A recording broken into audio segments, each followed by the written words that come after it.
By 2020, 2021, my prediction as an expert in this, it's going to be a standard across every company in the world. And that's the only way it's going to work, that email or bulk email or marketing email type emails will survive. Yeah. And the way this segmenting is really supposed to work is not about just, minimizing the people that you're mailing to or communicating to, but really thinking about what it is and what behaviors and what actions you want people to have completed or locations, and really sending targeted emails because you're really personalizing that experience. This is The Fighting Entrepreneur, the podcast dedicated to entrepreneurs looking to change the world. Learn how to start, build, and scale a business in today's highly competitive business environment. Here's your host, The Fighting Entrepreneur, Anik Singal. What's up, you crazy fighting entrepreneurs? It's Anik Singal. Welcome back to The Fighting Entrepreneur with another episode. And we've got one of my best friends on today. And so I'm going to start with a disclaimer before I even introduce him. We are going to be talking about a technology today called Sendlane, but we're going to also be talking about lots of really cool stuff, like, for example, things Google doesn't want you to know. But I do want you to know right ahead that I am a co-founder at Sendlane, but I'm also the biggest customer and user of Sendlane. So I'm a big believer in the software and a big believer of the platform for email marketing. So, but I want to put that out there early on. I do endorse them fully because I do own a stake in the company. Having said that, I do now want to introduce you to one of my best friends, someone I've known forever and met in Vegas. We happen to be two strangers sharing a room. That's a strange, crazy story later on for another day. But we became very, very close friends. But that's not going to spare him today. Mr. Jimmy Kim, I hope you understand I will be grilling you. I expect nothing but the best of the best and details from you. Do you get that? Absolutely. All right. Hey, Jimmy, say hi to everyone, man. Thanks for being here. Hello, everyone out there listening to this podcast. Excited to be here. Thank you for your time as well. And, hopefully I can share a lot of value here today. Yeah, man, I'm sure you will. So everyone, if you don't know this, Jimmy is now the CEO of Sendlane, and he's been growing it absolutely rapidly, like wildfire. It's been nuts. The best autoresponder and the best email automation system in the world by far. But he's also a brilliant marketer beyond that. He studies email delivery and email marketing unlike anything I've ever seen. He's overseen the delivery of billions of emails from the platform. And so everything he shares with us today is not theory, it's data backed. And that's what makes this episode so powerful. Remember, please do go subscribe to us at iTunes. Make sure you leave us a great review. All right, Mr. Jimmy Kim, we have a what's the word I'm looking for? A tradition here in the Fighting Entrepreneur podcast. If you could please raise your right hand and say, repeat after me. I, Jimmy Kim. I, Jimmy Kim. Do solemnly swear. Do solemnly swear. To tell the truth and nothing but the truth. To tell the truth and nothing but the truth. And get into the juicy, meaty details. To get into the juicy, meaty details. That's awesome. All right. We tried a different one on you there, Jimmy. Cool. Well, listen, man, you're short on time. You are busy growing Sendlane into new heights. We're going to talk about Sendlane 3.0 soon, but I'm going to jump right in. I don't like doing a lot of the fluffy intro stuff. So if you're cool with it, I'm just going to jump right in. Sure. Go for it. All right. Okay. Well, we're going to move into round number 1, which is going to be our opening rapid fire. Jimmy, you've got seconds to answer these questions. And I'm going to go through them very quickly. Question number 1, what in the world makes you the authority on email marketing? 10 plus years experience, overseeing billions of emails, kind of everything you've kind of said already. And I run a company that has all email marketers. That's a great question. I mean, that's a great answer. Yeah. Everything you said about me in my intro. All right. Question number 2, how many emails has Sendlane delivered till date? A little over 10 billion now. We've hit a little over 10 billion, or about 750 million emails a month right now. That's crazy. 10 billion, everyone, with a B. That's nuts. 750 million a month. Jimmy, remember when we talked? I remember when we started Sendlane, it was like 30 million. And we were impressed. We're like, whoa, 30 million. Well, there was a cool article. Sorry, I'm going to slow down 1 second. There was a cool thing I saw, an infographic. It was like, if you think of $1 million, it's you equate it to seconds. A million is only 12 days, right? But if you take a billion, it's 31.7 years. So if you think about that math and how crazy of a number that really is, a difference, even though it's one little letter transposed, Yeah, that's nuts. All right. Question number 3. Who's the toughest company to optimize for when writing emails, as in delivery? Affiliate marketers. People don't like affiliate marketers, huh? All right. Question number 4 to close up this first rapid fire. Well, actually, we already did that, so crap. My questions are not good. Okay, let me ask the same question again in a different way. There's so many different companies that receive email, right? Like Google, Yahoo, MSN, all these, like Microsoft, all these different platforms. Which one sets the standard really that everyone follows? Gmail, of course. Google. Gmail. 85% of the world uses Google email for themselves. All right. Awesome. Well, that's exactly why we labeled this episode the way we did, because Jimmy had already told me that. So kind of set that up. All right. Well, hey, let's do this. Let's move into round number 2, email delivery. All right, man, let's get right into it. So Jimmy, first, walk me through the process. So here I am. I type an email. Okay. I log into Sendlane or any other autoresponder. I type an email and I hit go. So From here now, how does the journey of that email go before it reaches the person that it's supposed to reach? So all it's doing, very simply, without getting too technical, is it's sitting there, it's shooting off to our servers where we'll prioritize the job, get the structure set up, and it'll go to what we call our SMTP or our IP. And from there, it's our server or the delivery mechanism that outputs it to the ISPs, which is the Gmails, the Yahoos, the AOLs of the world. And from there, it's on them to process that and deliver that email at the end thing. And then it feeds back a loop back to us to let us know that the email has been sent out. Okay, so let me clear this up. I hit submit. It first goes into like Sendlane's exact system, and Sendlane gets to look at the email and determine what the heck to do with it. Yep. And then you assign, Sendlane decides what server at Sendlane it's going to go out from. Correct. Our SMTP relay. Yep. Is that the SMTP you're talking about? That's the server is chosen to send it out? Yep. That's the software or the software that runs on a server is the SMTP. Yes. Okay. But an IP address is assigned to the software? IP address is assigned to the server. So it's like the SMTP is the software. The IP is the hardware identification number, if that makes sense. And then from there, those two things deploy to the ISP. So does it kind of like the software gets it first and then the software kind of gives it to the IP address, which is the hardware, and then the IP address is like your address, like your from address, like, if you send something a physical package. Yeah. They're the two in the same, basically. Two in the same in their own way. They support each other. Okay, got it. From there, it shoots it out to, let's say, Gmail. And so Gmail receives it at their big server farm they've got going on. And then Gmail must do something where they decide what the heck to do with that email. So just because I sent it to, xyz@gmail.com, Gmail, do they make the decision as to whether to deliver that email further? Yeah, actually, it's interesting. So there's 3 different levels of how email gets delivered. So the first thing is obviously the IP reputation, right? The information from us that comes over, there's an immediate reputation that comes into place. Then they look at domain reputation of the sender, and then they look at the content of the sender, and then they all put them all together and check out how the user behavior in the past and the present has been, and then determine that information to be able to deploy that email. Wow. See, no one thought about this, right? We think that Gmail receives email, Gmail delivers email, but Gmail sits there and analyzes the crap out of that email. There's an algorithm behind it all. Yeah. User. Every single email is going through something, and there's even chances that they'll even test you internally by sprinkling some in the inbox, sprinkling some in the spam box, and then actually holding back and not deploying the rest of it, which is a delayed email. And they're throttling you because they want to see the engagement, the behavior of the users to determine if you're spam or not. And that all happens if you're a borderline user.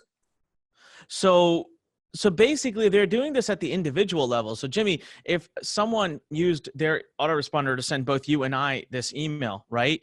Yeah. And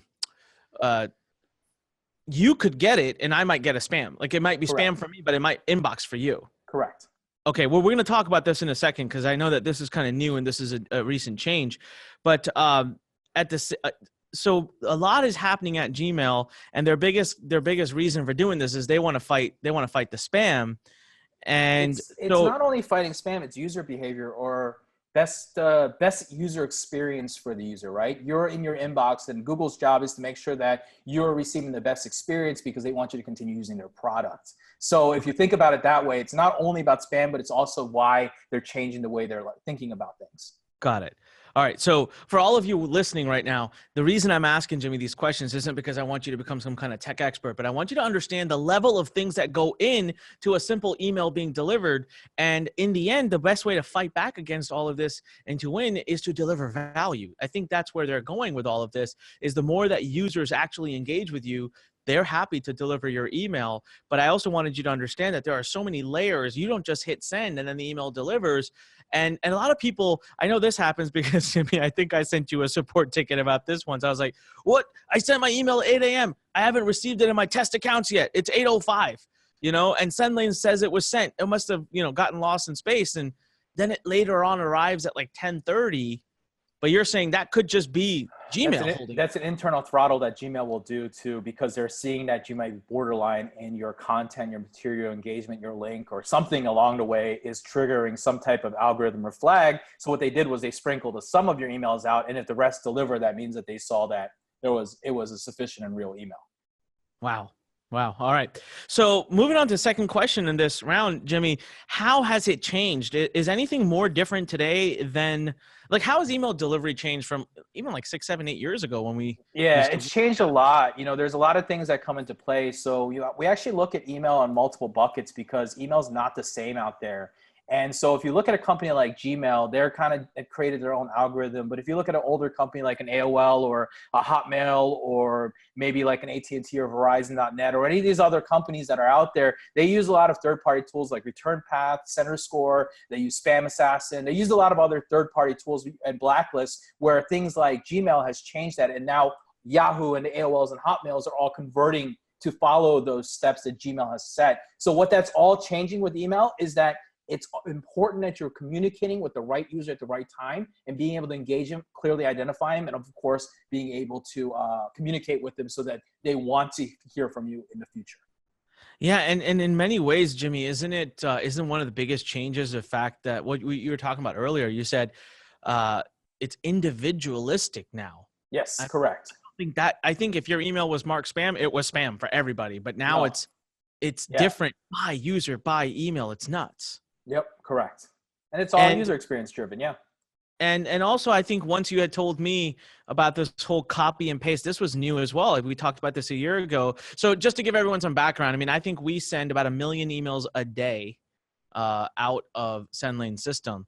Yeah. A lot. So if there's anyone that ever makes mistakes that needs to get in trouble, it's this guy right here. I make mistakes all the time. And Jimmy, sometimes I try to pull fast ones over him too, by the way. I'm like, he said not to do that. I'm going to do it anyways. And of course, sure enough, a few hours later, buddy, what are you doing?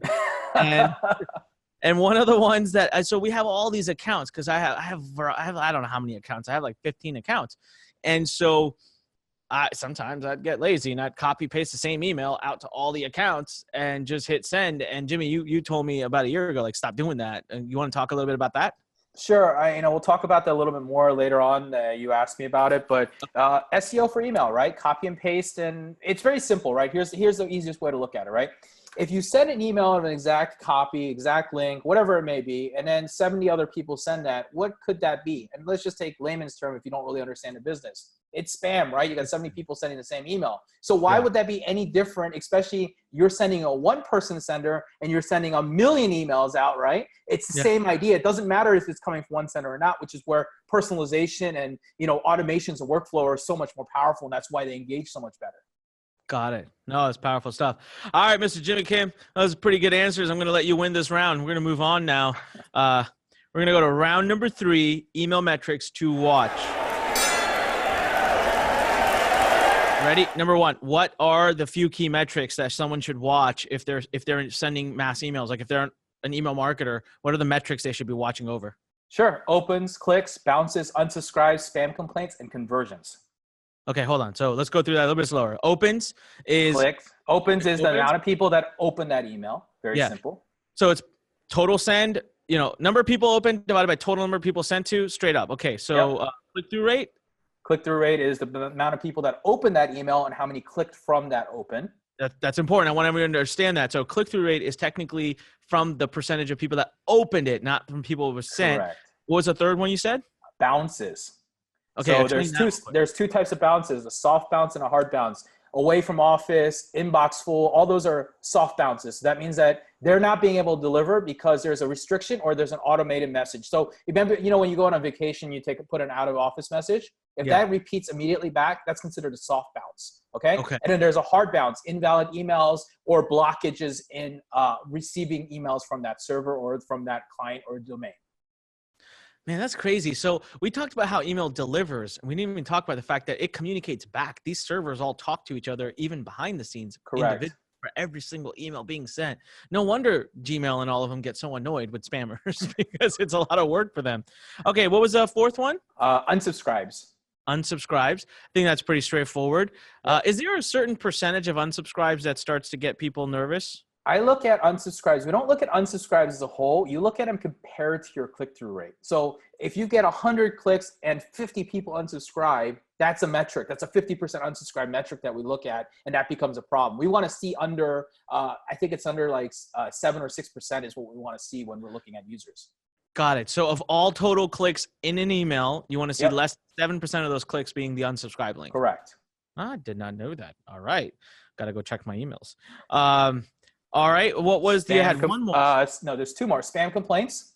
Spam complaints. Yep. So that's very obvious. So in Gmail, when you click on spam, that actually doesn't do anything. It only just for your own behavioral inbox. Yahoo, AOL, all these other places, when you click on spam, they send a feedback loop back to us to let us know that a client is spam. So there's two different ways of looking at it, right? So spam is only for old school technology ISPs, not for new technologies. Interesting. All right.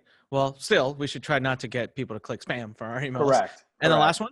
Convergence. Something newer that's kind of happening with having a great marketing automation tool, having the feedback loop of what's going on with the sale, right? Sending an email is great, but you want to know how much money you're making, right? So using that as a metric is super important these days. Wow. Awesome. All right.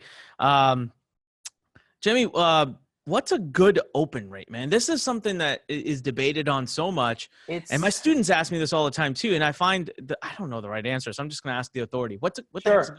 It's industry specific, right? So we have a lot of different industries on it. But if you're looking at someone like an affiliate marketer or someone who does a heavy level of email, you still want to maintain at least a 15% open rate. Industry standard is about 21, 22%, but it depends on your vertical. I've got charities that get 50 to 60% open rates. I've got companies that email too often, and when they do email often, they run around 10%. So it really depends, but on our platform, we look for people to minimum engage at 10% with a average of 15%. That's our gold standard of engagement that we think about, and it's what creates success in the company as well too. I passed, thank God. So yeah. Whew. All right. What about over at Google and Yahoo and all those guys? Are they okay with 10%? It's not about, there's no open rate engagement. It's about what the behavior again is, right? So with Yahoos and Hotmails and all those, they are about engagement, but Gmail is about the individual level, just like we continue to talk about. So there isn't a perfect metric to give you on that. But if you follow your metrics and hold that 15 to 20% mark in any industry, you'll be safe. Got it. All right. And what about a good click-through rate? What's a good click-through rate? I thought about that a lot, and I went through a lot of users to find this data. It's about 17% is the better side of users. When you see a good user who engages well, they're engaging at around 17%. Some users will engage better than that, and then there's worse than that as well too. But if you're not engaging there, that means you have a core health meter problem, meaning like either your content's not speaking to them or they're not engaged with what your content is telling them to do. So there isn't a strong call to action or a strong way to edify them and ask them to actually click on it. So what's a decent click-through rate? 17 is what I consider, 15 to 17 is what we consider decent or good click-through rate. So, anything lower, the lower you go. And again, this all changes with verticals. And of course, there's a volume that you're sending as well too. Obviously, if you're sending a volume of, 1 million emails, it changes the whole volume game that comes into play. And you'll look at companies that are really heavily branded that have a huge list that only get 3 to 4% click-through rates. And that's okay too. It's just a lot lower because you probably email more or the people are just aged or whatever it could be. Sure. Got it. All right. But again, these things don't matter as much anymore. You're saying like moving forward. Click-through rate does not matter at all, really. It doesn't matter at all. It's actually what they do, how they approach that email, and then what do they do after they open that email? Do they delete it or archive it? That also, or go back to their inbox. That also is a true meter, especially in Gmail. If they delete it, obviously they didn't want to keep the email, which means it must not be relevant or important to them. Got it. Archive it. See what I'm saying? All right. Yeah, I do. All right. Perfect. You get this round too. Ding, ding, ding. That's awesome. All right. Hey, we're going to move on to round number 4. And this is going to be the fun one. This is the 7 laws or rules that Gmail doesn't want us to know. All right, and we're back. Round number 4. The 7 laws and rules. I'm really excited about this, Jimmy. So this is going to be the one where I'm just going to listen, man. 7 laws, 7 rules, things that Gmail would wish we didn't know, but you, because you're a Jedi, know. What are they?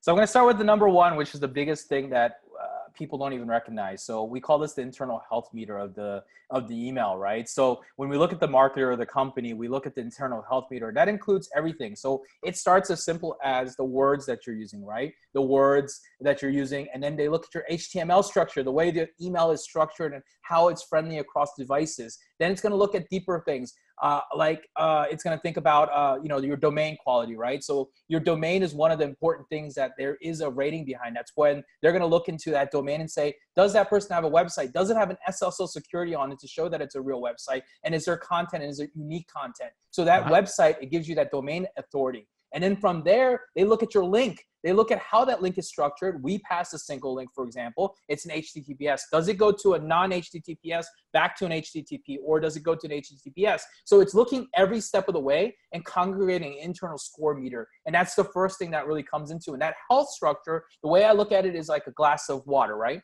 You start off with a full glass, and every time you do something that's not good, they're pouring water out. When you run out of water, you're going to spam. Very simple, right? So that's the first thing. The second thing is behavior. So I kind of touched on this a couple times, and we think about behavior. Jimmy, real quick, before we go on behavior, I just want to go back to number 1.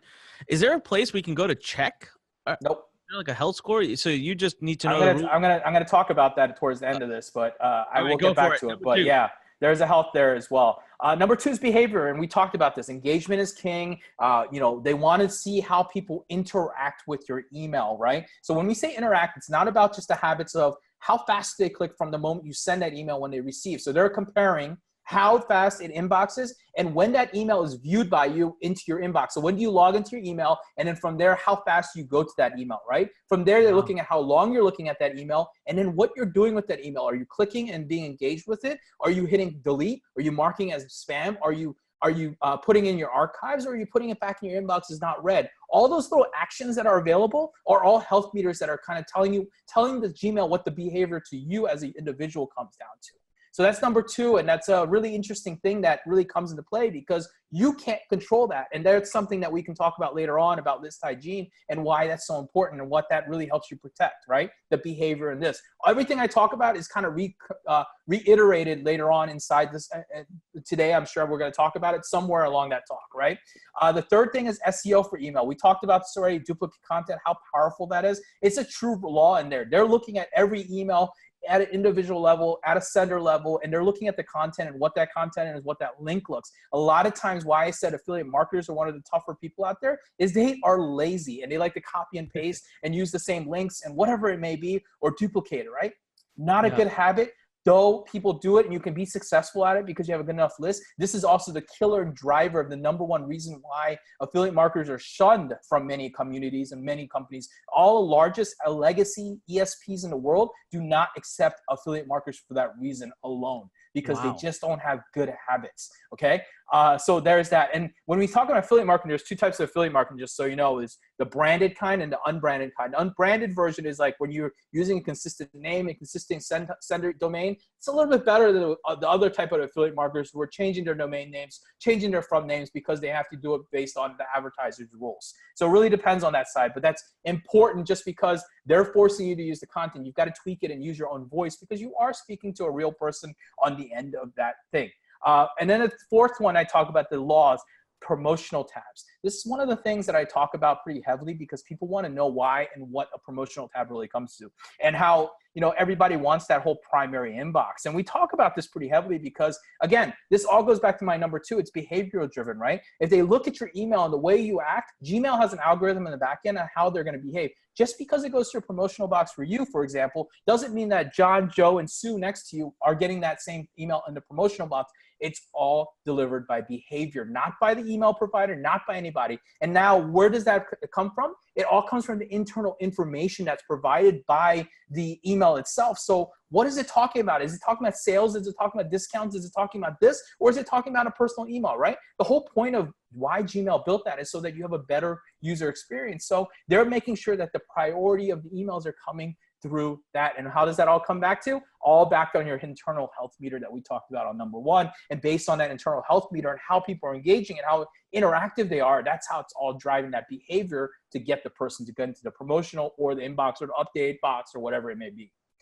From there, we jump right into the email curse words. I mean, this is age old. It just gets worse and worse every year. It's all about the different types of curse words. And I'm not talking about curse words like the big F word and whatever it may be. I'm talking about things like free, and I'm talking about things like, weight loss, or I'm talking about things like, apply now or act now, click here. All these little words and triggers to get people to act and engage are also considered curse words. And not saying that you can't use them. There's a really big difference about what I say about this. It's not about that you can't use it, but it's all about how your health meter of your email list is. If they're doing horrible and you're getting 2, 3, 5% open rates right now, and you start throwing in those words, you're guaranteeing yourself that the cup that I talked about that's going to be empty, you're going to pour all the water out immediately when you do it that way. It's important that you're using it with balance. That's the number one thing. I get it. We want to sell, but you've got to be able to sell with balance, right?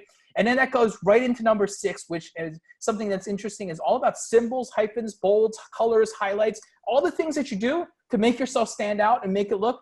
There's a line again.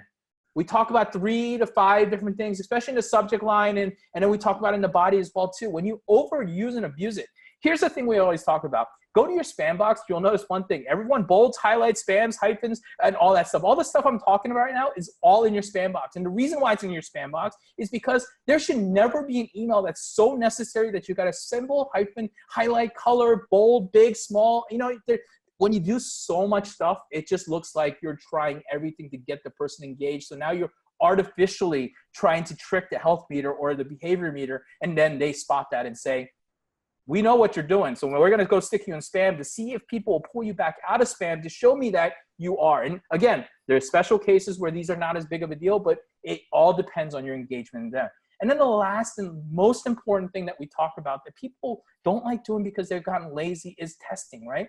And when I talk about testing, there's multiple ways to test emails. Sure, there's all these great tools like litmus tools and this tool and that tool to test things, but the number one real way to test it is the power of using real inboxes. And I'm not talking about inboxes that you're using yourself, because chances are it's going to inbox to yourself a lot of times because you're engaging with your own email list. It's really about how does it inbox in other email boxes that you're not engaging with, where you don't have a built behavior. And so we tend to take emails and have seeds, right? So usually about 3 to 4 Gmail seeds or more. And these seed accounts are simply this. We log in, we never click or open any emails on purpose in there. All you're doing is sending emails on test and checking, does it end in spam or does it check an inbox? And what tab does it end up? Because that's the most organic way to keep it driven. The moment you go in there and start opening those emails, it's over. The behavior action's over. You might as well dump it and open up another email in order to make sure that happens. That's a really powerful tip. So I want to talk about that a sec, because I don't even do that correctly. I understand that, because I know that in Sendlane there's a feature you can send yourself a test email, right? Or send a test email.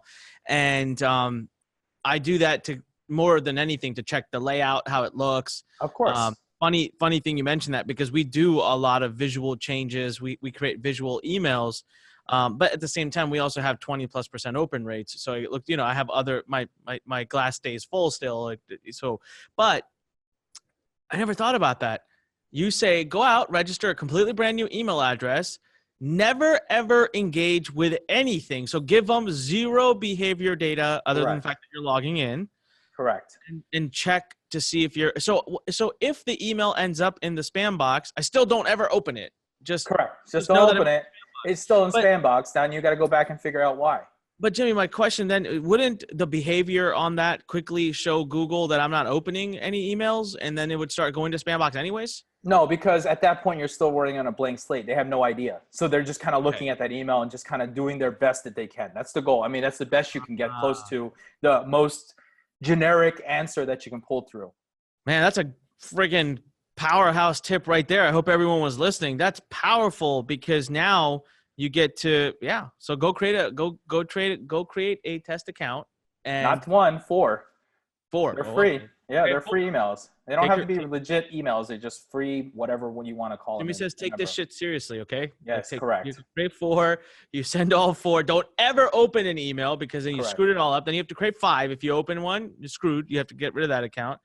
Jimmy, that was so powerful. Real quick, can you just go over them again so that people are writing this down or want to rewind? Absolutely. Number 1. So, internal health meter. So you're looking at everything from the engagement, HTML, the structure, your web page, and where the domain comes from to create that. That part surprised me, man. I didn't realize that they're checking our websites and everything. They are checking websites. If your domain is coming from onyxwebsite.com and you've got nothing on it except a simple MX record, your quality score is immediately cut in half because they're looking at your website going, that's not a real website. They're just using a domain to mail with.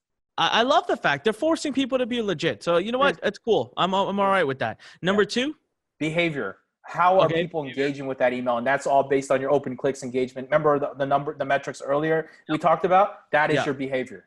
Number 3, SEO, duplicate content. Don't use duplicate content. Very simple. Number 4, the promotional tab. We talked about what the best practices were and how to avoid them.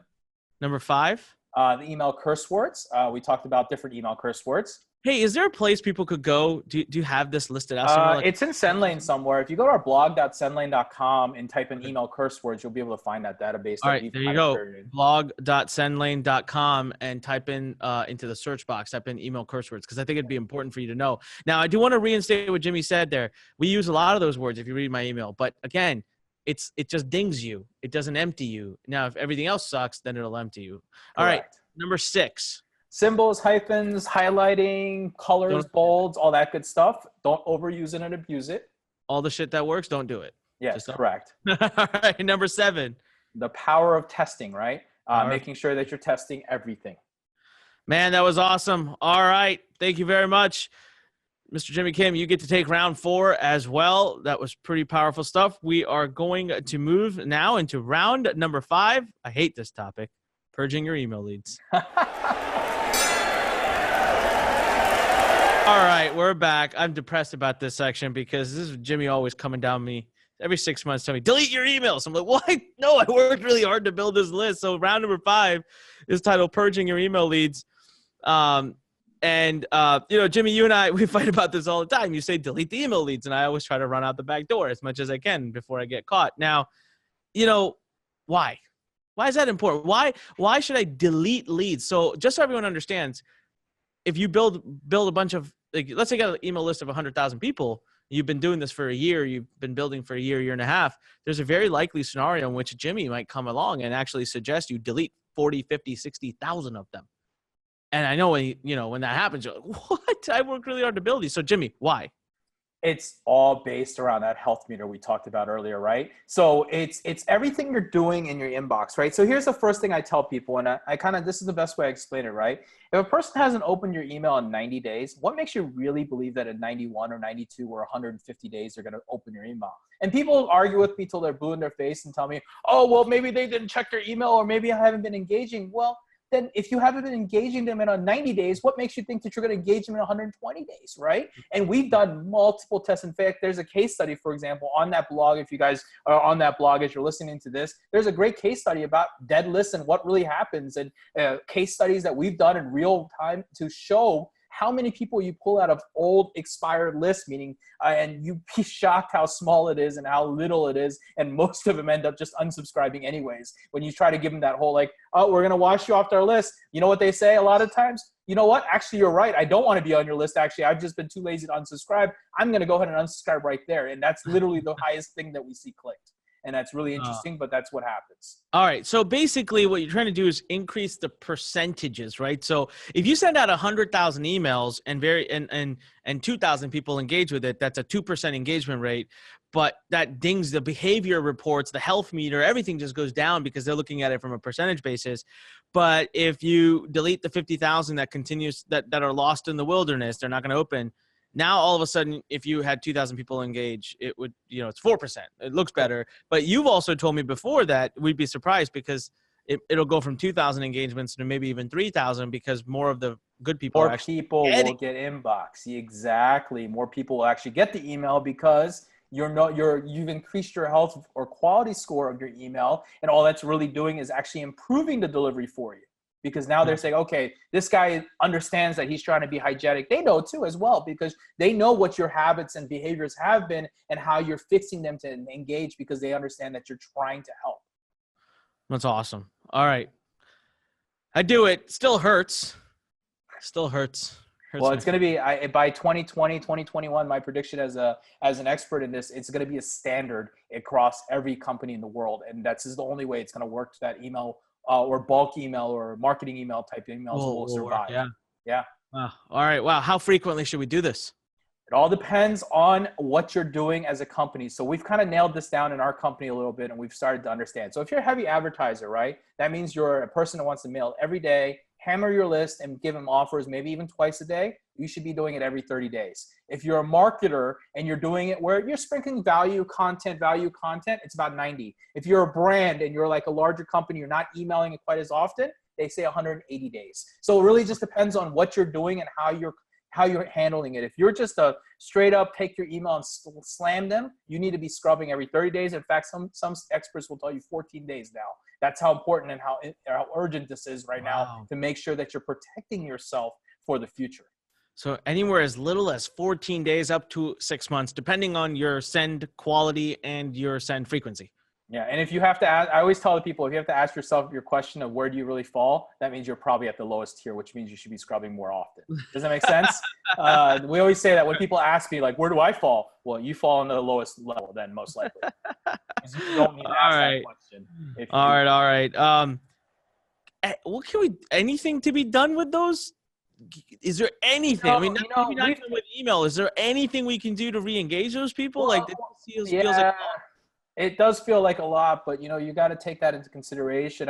I've had people go out there and, I'm sure you've tried this as well too. You take that list, you try to re-engage and run ads at them and do all this stuff. But the reality is, if they wanted to continue listening to you, they would have found you and made sure that they were listening to you. A lot of them just aren't interested in whatever you're selling, talking about, or value providing, whatever it may be. Or they're just moved on in different parts of their lives. So, there is things you can try, but all I end up seeing is failure when it comes to it. And we've done it multiple times. We've tried to help clients do this in multiple ways. And I've done it personally in my old businesses, and it never was successful. And creating custom audiences, for example, around that is even a worse idea, because you're creating a custom audience around people that look like people that don't want to listen to you.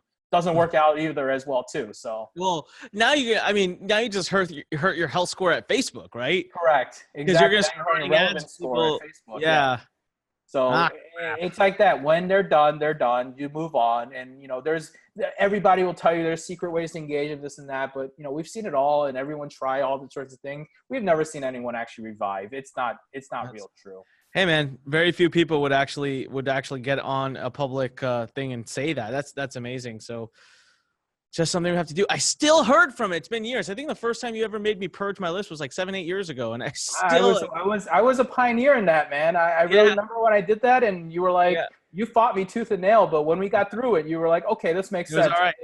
All right. I'm getting double the clicks now. Okay, I'm okay with it now. Yeah. I remember that conversation. And still, it hurts. Even though I know it worked, I still miss those leads. We cut it from if I remember back then, it was something like 600,000, and we cut you down to like 200,000. But we ended up doubling your clicks because of it. We got more clicks. Yeah, we did.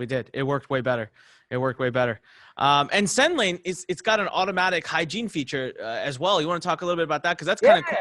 Pretty absolutely. Based around my concept and understanding of how important this is, we built an actual feature around it that automates the entire process for you. So you can set that automation, and based on the behaviors and habits, and if you say 30 days, go ahead and remove those people off your list every 30 days. So you don't have to do it and just hands-free. So it's something that we built because we're predicting that it's going to become a standard here in the next couple of years, and we might as well have it built so that we can just force it on everybody. And it's probably going to be forced on everybody. It's pretty visionary. I mean, so for anyone's listening, Sendlane has a feature that you can turn on. You can turn it off too for anyone. You don't have to have it on, but when you're creating a brand new list, you hit a little button, it turns it on, and that means every so many days. Is that assigned by Sendlane, or do we tell it how often? You tell it how often you want. Okay, so however often you want to purge your list, it will go through and it will do it all for you, and then it just does it perpetually. You don't have to do anything. That's pretty crazy. Unless our compliance team reaches out, but then that's forced then at that point. So. All right, yeah, well that's different. Let's not talk about those people. We don't like talking about compliance people. All right. Awesome. Well, that's great stuff, Jimmy. You take this round as well. We're going to move forward and keep the pace going. You know what we're going to do actually, before we go over to round number 6, which is going to be segmenting, we are going to take a quick break. And the Fighting Entrepreneur Podcast will be right back with Jimmy Kim.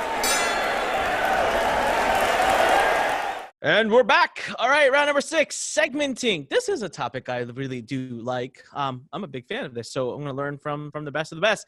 Mr. Jimmy Kim, segmenting. What are your thoughts on segmenting email lists and mailing those different segments? You should absolutely do it. That's the number one answer, right?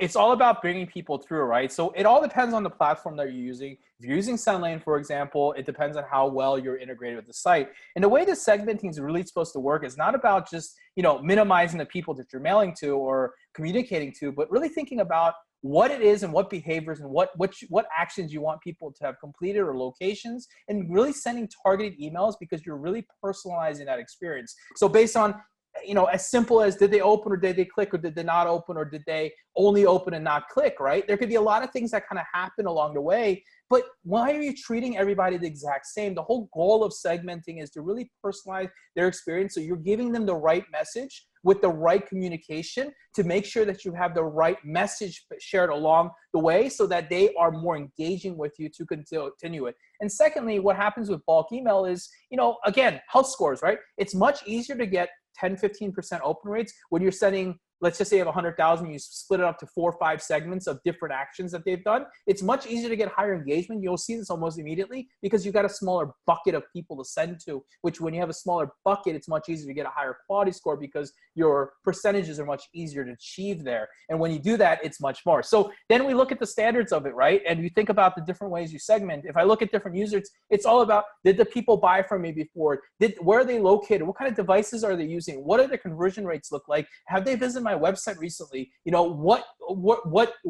It's like there's no perfect answer to segmentation except the fact that you should be absolutely doing it and keeping yourself engaged with people. The days of logging in, sending 100,000 emails or 50,000 emails, 10,000 emails at one blast, it works still. There's no doubt about it. But where you're really falling apart is you're now no longer speaking to that one person that you're looking for. You're speaking to an entire mass. Your goal is to separate yourself at a high level and figure out the avatar that you're speaking to, segmenting that list to speak and communicate to that avatar so that they feel like you've engaged them at a personal level. Does that make sense? No, it makes total sense. Listen, I forgot to just say one thing that is like, what the heck is segmenting? So guys, segmenting is if you have a big email, let's say you have a 100,000 person email list and you're used to just logging in and sending at one time, stop doing that. I did a specific episode all about segmentation and what it's done for our company. I encourage you to go listen to it. And there's other things. I mean, Sendlane's got some crazy ability. So segmentation is if you have a 100,000 person email list, instead of just blasting the same email to everybody, you go and see, maybe you sent a message yesterday and there were a certain number of people who opened it but didn't click the link.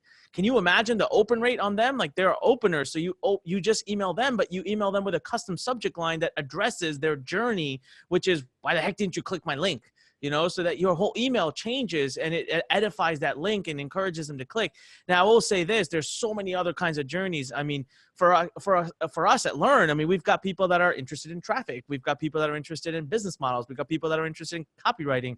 So if I've got I should really take some time to think about which audience of mine. It's just doing a better job by the audience too. You're delivering more value. Last thing I will just say is, it does take time. So I'm going to warn you right now. You're used to writing one email, sending it out. You do it and it takes like 15 minutes. No, now you're going to do segments. It's going to take you an hour and a half. And man, oh man, is it worth it? Even if you have to hire someone just to do that. Yeah. And just to echo upon that, there's 2 things that I think about. It's not only about having this large list and being able to segment down. Some of the best segmenters have small lists and actually micro segment, and they only may have a 3,000-5,000 person list, but segmenting that audience is so important in that retrospect, regardless. So I always say segmenting doesn't have anything to do with the actual size of the audience. Segmenting is also about the communication of it. And then the second part, it does take time. It is a little bit more, but the amount of extra value you'll get and the amount of extra traffic you'll get because you're communicating with the right people with the right communication is, worth everything in gold. Absolutely. And just the last question to wrap this up, because I'm trying to rush because I really want to get to Sendlane, because you guys are coming up with some killer stuff Sure. in Sendlane 3.0 that I'm personally, forget about being a co-founder. I'm just excited to use it as a user. But so you've always warned me in the past, Jimmy, about like when we do segments, right? You've warned me in the past about, hey, be careful mailing the non-opener. So let's say it's Tuesday. I sent an email out and I got a 20% open rate. It means 80% of my list did not absorb that message or get into it. So the next day, I like to send a message to the non-openers, to the openers, but not clickers, and to the clickers. And you said, hey, be careful with the non-openers.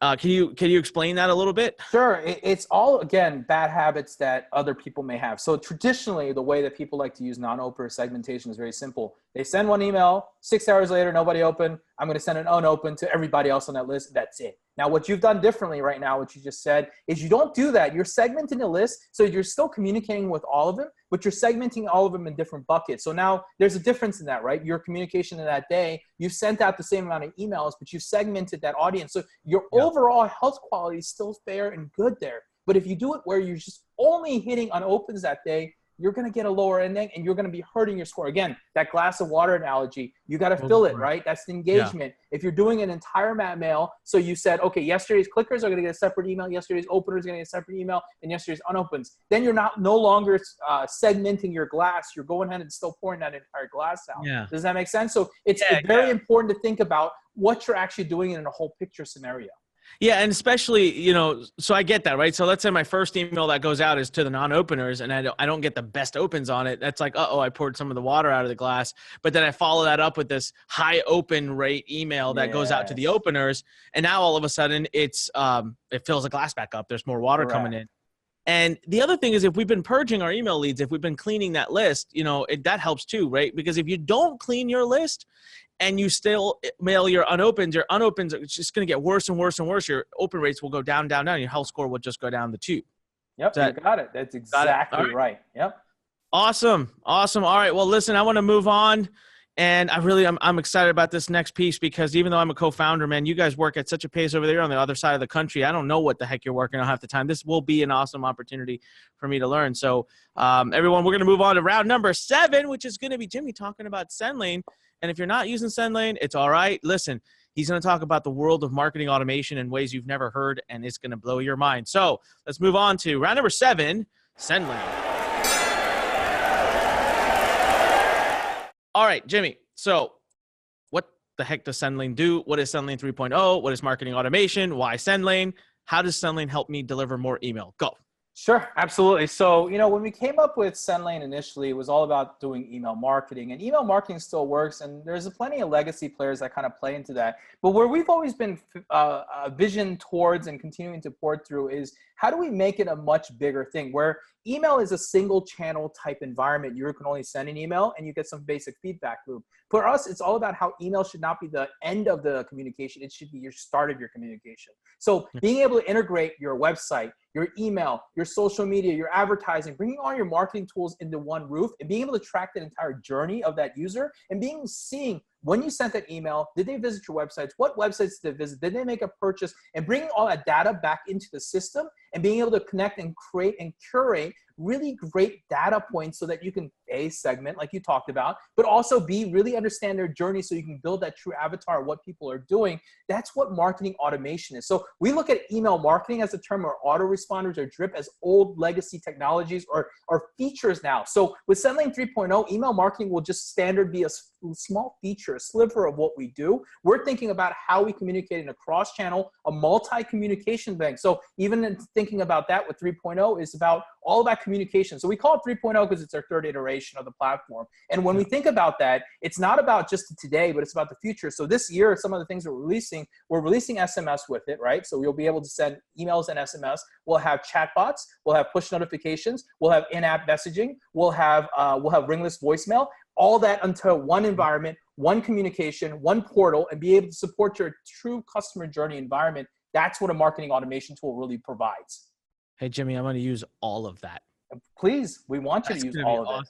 Hey, when's this coming out? Official date, all right, on the record. Don't give me date range. Where's Zach? Go get him. I plead the fifth. I saw Zach. I saw him back there. Yeah, he's probably back there somewhere. Everyone's wondering, Zach is leading the development of Sendlane 3.0. Correct. So. We are about a week and a half away. We're in testing right now, and until we get that give us a date, because I don't know when this is going to actually. I would say around February 18th is a good solid date to say 100% that we'll have it out and open. It'll definitely before the end of the month, and that's only going to come out with email and SMS. By the way, all these other features are on the roadmap to drop this year. No, not all those features drop right away. There's just too much compliance behind all of them to drop them all. All right. We would explode our team if we did them all at once. That's pretty cool. That's pretty cool. So what you're doing is you're bringing full-blown automation, cross-channel, not just email, and you're allowing all these systems to talk to one another. Which right now, like if I want to do ringless voicemail, I'm just going to do it. I don't know. I have no data. I have no idea who I'm sending it to. It's not like I can say, hey, take it to the people that are opening my emails and send it to them or whatever. Correct. I'm not getting any of that cross-channel. Do that with us. That's exactly what we're doing. That's powerful. I'm sure you're going to build triggers in and stuff. And we haven't. Yeah, we haven't even dove into that. Well, the second part of what Sendlane 3.0 really comes into is what we call intelligent integrations. And why we call them intelligent, and I hate to use that word intelligent, but because artificial intelligence has kind of ruined that word a little bit, even though artificial intelligence is nothing more than software, which has been going on for years anyways. It's just a fancy marketing term. But intelligent integrations, because we're taking APIs of third parties like a Gotowebinar or Facebook or Stripe or PayPal, and we're taking their information, re-architecturing it, creating an algorithm around that, and being able to let you do things really, really deeply. So one of the things that I know I told Anik about that he was really excited about was our Gotowebinar integration that we're releasing with that, right? So instead of the old way, right? How does an old way of email work, right? With Gotowebinar, right? You set them up. You have to either use a lead capture software to create your own cell or use their form. When that email is in there, you got to go in there and export that CSV or use Zapier to tag it and push it to the system, right? That's great and dandy. But then what happens after the webinar? I got to go export 3 CSVs, send in bulk manual campaign emails each and every one of the way along the way to try to architecture them. So we said to ourselves, why can't we just make this intelligent and automated? So what we're doing with this new release, and just a small sample of what's going on with that new release, is now we're going to be able to, they opt into your Gotowebinar page, which every marketer has decided already to know the Gotowebinar page does the best opt-in rate because it's the ugliest, as crazy as that sounds, but it does work very well, right? When they opt in, it'll automatically be pushed into Sendlane, right? Secondly, all your communications, 1 hour before webinar, all that's automated. Then the magic starts really happening, right? After the webinar. What happens after the webinar? Did they attend? Did they not attend? How long did they attend? Did they purchase? And all of a sudden, you can create custom communications, completely automated again. So it's a set and forget type system where you go ahead and say, oh, you didn't show up. Hey, let's go ahead and get you registered for Encore. We'll send you a text message. And that text message will say, hey, you didn't show up. Can we register you for that next Encore? You say yes. All of a sudden, you're registered for that next webinar. They say no, then you say, hey, what's going on? I'm going to send you an email, let you know where the replay link is. Or maybe they showed up and didn't buy, right? If they didn't show up and buy, then we're going to automate that and say, hey, you didn't buy, but here's the replay, and here's a 10% off coupon to help you get over that edge, and so forth. So it's all about dynamic behavioral-based, event and trigger-based automation. That's what we think about with these intelligent integrations. And we'll have that along the way with PayPal, with Shopify, with BigCommerce, Magento, WooCommerce, and all the different types of CMS, CRMs, and marketing tools out there, and we integrate them in-house with our intelligent integrations that we built out here to really be able to support what's happening there. Jimmy, I'm so turned on right now. I'm talking your love language. It's automated marketing. You're talking email automation, Gotowebinar, auto enrollment in Encores. Fudge, that's awesome. Don't tell me that's going to be live in 6 months though. Now, is that going to be live in the next couple of weeks? Most of it, except the only thing that's not going to be live is the two-way feedback SMS yet, but that's probably 30 days right behind it. We're just trying to get that fully tested out so that we can make sure that we can do things with it. That's so powerful. That's so powerful. Now there's so many features that Sendlane has, and I want to talk about this. I'm just skipping the next rounds because I don't really care. We're just going to cover it in this round. The one feature of the existing platform that maybe you're making even better for the next one, but what is up with the pixel thing? That is so cool. The website tracking. So it's part of it. Can you talk through that? Because that's just neat, man. That's Sure. just out there. Sure. So as a part of a true marketing automation platform, we've got to be able to engage your web or your website presence to your email list, right? So what we did is we designed our own pixel. Now, we were fortunate enough to have someone who has a patented unblockable pixel technology that he had developed back in 2011 in our team. And he was help us able to facilitate this short copy and paste that goes on your Google Tag Manager, whatever. And that pixel is tracking and tying back to your journey before they sign up for a lead and after they sign up for a lead, so that we're creating a true journey information about them. And what that does is enables you to do all sorts of things. Automations from firing communications, moving them from list to list, segmenting them, and doing all the different types of information. And on top of that, with even conversion as well too. So that you really have a true depth and feeling of understanding what your user has done before and after the lead and before and after the purchase, and how you can communicate them to the best of their ability. So that's kind of the idea behind it. And the beauty of it is that it's not techie. It's one line of code. It's just like your Facebook pixel. It's actually easier than your Facebook pixel because we built on our side that's saying, hey, if a person visits this journey and path, then go ahead and fire a trigger of a purchase here, and let's go ahead and credit that user so you know your user LTV. So there's a lot deeper thought process behind it and what happens in the background there. And the beauty of it is actually that we don't really announce it because we're still continuing, but it goes cross-device right now, and we're just trying to do it. And I'll announce that first here, but we'll be announcing that later this year about our cross-device ability too with it. Ooh. I gotta tell you, most people who aren't out there doing a ton of ad buying don't know the benefit of cross device. It's a very cross-device attribution. So we're nailing that down right now. It's not difficult. It's not difficult to install. I'm testament to that because we weren't using it here because, like you said, you guys don't talk a lot about it, right? It's kind of like this hidden gem that's in the corner of Sendlane. Then you told me about it just a couple months ago, and I think we had it live within. Yeah, the way we look at it is it's all like things that we're rolling out to this platform. We've just been slowly putting it out there to see how and so using it for ourselves first before anyone else. I mean, we rolled it out. It was live within like 60 seconds. Yep. It was so quick, so easy. And since then, we've been collecting all this data. But Jimmy, just to kind of simplify what you were talking about, this feature is so neat because it can make things as easy as the following. If I've been collecting data for a ton of time and this particular user has opted in for something and now they're in my list, basically what you're saying is if they visit a page of mine that the pixel recognizes who they are, they don't have to opt in. We could kick off a whole nother workflow and we could say, hey, thanks for visiting my page. It's almost kind of spooky. People are like, what? Abandoned carts. How do you think abandoned carts work in large corporations? That's exactly how it works. And we've brought that out to the max. That's so powerful. Hey man, listen, it has been an absolutely amazing time. I know that you have something coming up and I want to be respectful to that. Sendlane 3.0, Sendlane in general. I'm a big fan. I'm telling everybody who's if you do email marketing, and you are not in the umbrella of Sendlane, you're missing out because the most cutting edge things are happening. And I have a chance to be able to tell you that from the inside because I see it and I send, like I said, 1 million emails a day minimum.